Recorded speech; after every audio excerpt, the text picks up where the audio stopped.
Hello, good people. Thank you very much for tuning once again. Today we're looking at Jordan Peterson. Women always reject these men. Wow, this is wonderful discussion with Jordan. So, guys, if today is your first time here, I will say thank you and please press that subscription button so that next time you will be able to get these great videos. Welcome, and let's get straight away into it.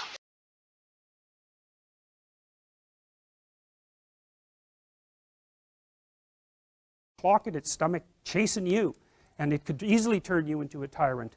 It can turn you into a tyrant or a cowering victim or a hero. Those are the options fundamentally. So, and that's the Gorgon looking at her own, the Medusa looking at her own reflection, you know, Mother Nature with the head full of snakes, you know, a terrifying vision. And that's actually to some degree an archetype that men get confused with women. And you know, that's the witchy part of women, and that's the part that's attractive, but rejecting. And so many men are petrified by women. They won't approach them at all. They have no idea how to talk to them. They're just petrified into immobility. And that's way more common than you think. And so that breeds resentment like you wouldn't believe, you know. Then that's the problem too. If you're chronically rejected by people, it's often because of your own insufficiencies. You know, whether that's cowardice or lack of social skills or whatever it is, it's like you can't just brush it off as, oh, well, you know, no one likes me, but really I'm okay. It's like, no, wrong. If everyone rejects you, there's probably something wrong, and it's probably deep and difficult, and it's going to be horrible to fix. And so this isn't a trivial problem. It's not a trivial problem at all. And so, you know, that's Mother Nature for men too, because from the sexual selection point of view, if they're not selected as a mate, nature has taken them out of the game, right? And so, you know, people don't really like that. They're not that happy with that. And so, but getting all whiny about it and then getting violent is like, that's just not really very helpful, although it's very common. So, this is Lynn Isabel. An evolutionary arms race between early snakes and mammals triggered the development of improved vision and large brain in primates, a radical new theory suggests. These are old representations. I really like this one. This is, I don't remember, I think it's Greek, but it doesn't exactly look Greek. It might be older. It doesn't matter anyways. You see, it's the same thing, same idea as Graham's dream, right? It's like there's this thing that exists, this multi-headed snake, and it's got this infinity problem. It's everywhere. That's that little circle down there. And the problem is, well, what do you do with it? You cut off one head, 7 more grow. That's the eternal problem of life. And the problem is, there is the category of problems in life, and it ain't going anywhere. And so the question is, can you deal with the whole category at the same time? That's the thing. That's how to be in the world, is to deal with that category all at the same time. And so how did human beings, what did they come up with as a solution? And that's so cool too, because the solution they come up with not only was the heroism that allows you to approach what you're terrified by and what you find offensive, and to learn from it, but also the idea of sacrifice, and that was played out by cultures everywhere, including human sacrifice. And you think, what the hell was up with those crazy bastards so long ago? They were sacrificing to gods all the time. What kind of clueless behavior was that? Burn something and please God. Burn something valuable and please God. It's like, what was with them? What were they thinking? Well, they weren't stupid, those people. If they were stupid, we wouldn't be here. They were not stupid, and believe me, they lived under a lot harsher conditions than we do. So those were some tough people, man. You know, back then you'd last about 15 minutes, and so you don't want to be thinking of your ancestors as stupid. Like, there's no real evidence that we're much different cognitively than we were 150,000 years ago. So anyways, sacrifice. What does that mean, sacrifice? Well, it's a discovery, man. It's the discovery of the future. It's like the future is actually the place where there is threat, and it's always going to be there. So what do? You make sacrifices in the present so that the future is better. Right. Everyone does that. That's what you're doing right now. That's what you're doing here. That's what your parents are doing when they pay money to send you to university. They think, you can bargain with reality. It's amazing. You can bargain with reality. You can forestall gratification now, and it'll pay off at a place and time that doesn't even exist yet. It's like, who would have believed that? It's like, that's a miracle that that occurs. And it's not like people just figured that out overnight. How are we going to come up with an idea like that? Well, it's like, well, we thought about it for 7 million years. And, you know, we got to the point where we could kind of act it out. But we didn't know what we were doing.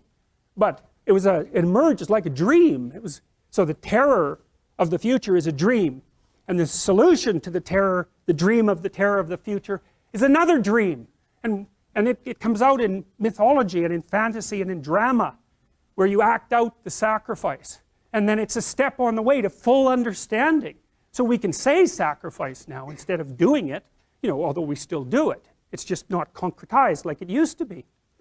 We do it abstractly. And we all have faith that it will work, you know, and we also set up our societies so that it'll work. And one thing about, you know, I'm not a fan of moral relativism for a variety of reasons, partly because I think it's an extreme form of cowardice.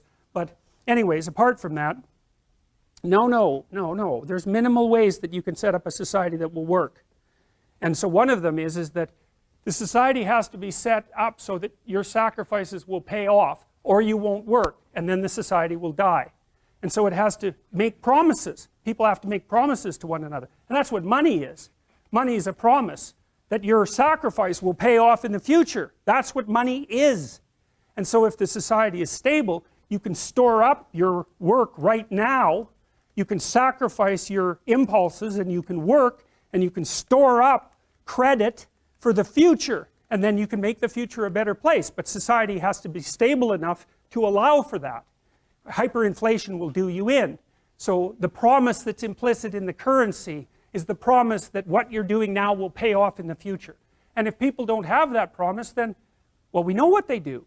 Because in gangs, for example, in, say, gangs in North America, the time horizon of the gang members shrinks rapidly because they don't really expect to be alive much past 21.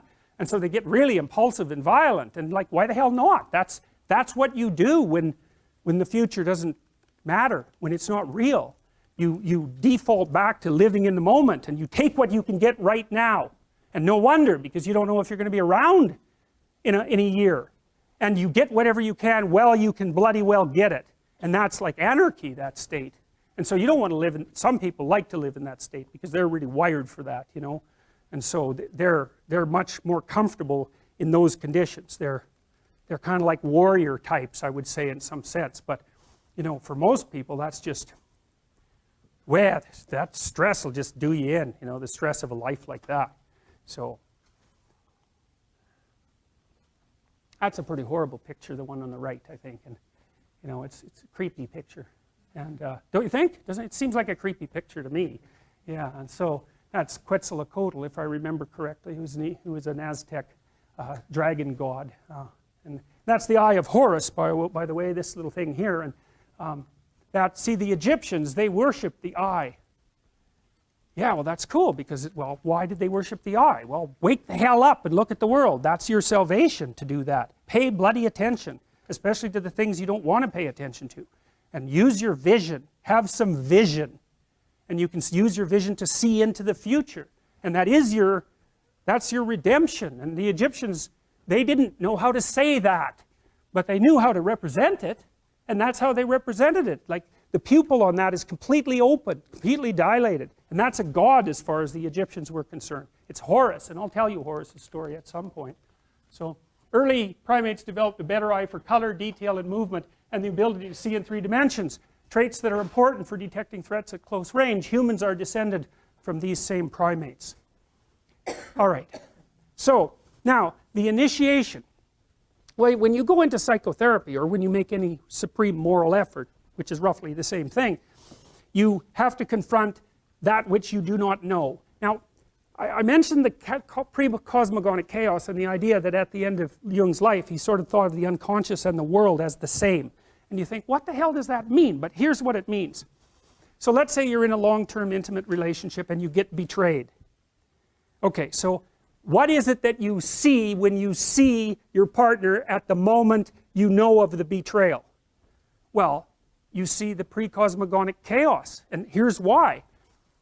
Well, it rattles your unconscious up because you don't know anything anymore.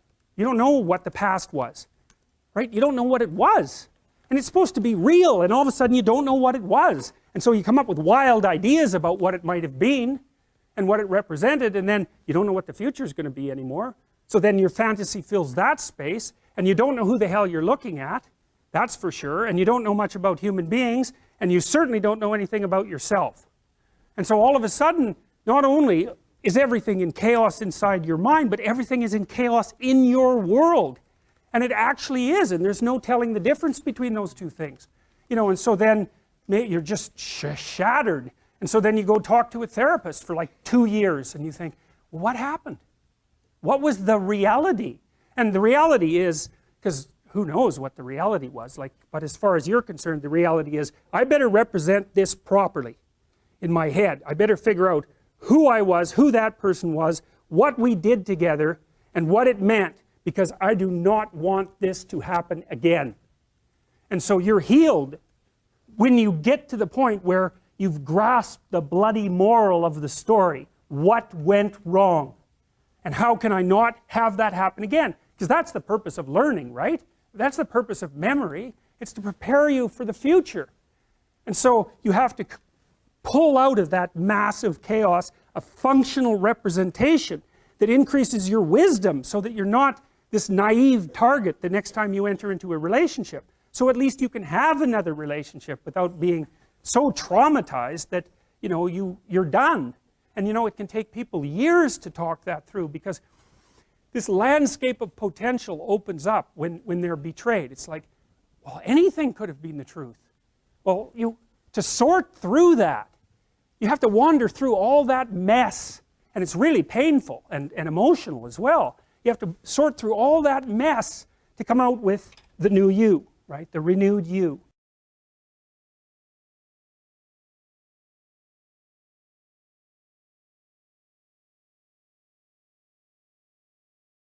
Wow, that was great. That was great. I love that. Jordan Peterson taking us through very, very good topic here, and it's very mind-boggling. The guy is so talented. It's very, very intelligent, guys. Thank you for watching, and see you again next time. Bye bye.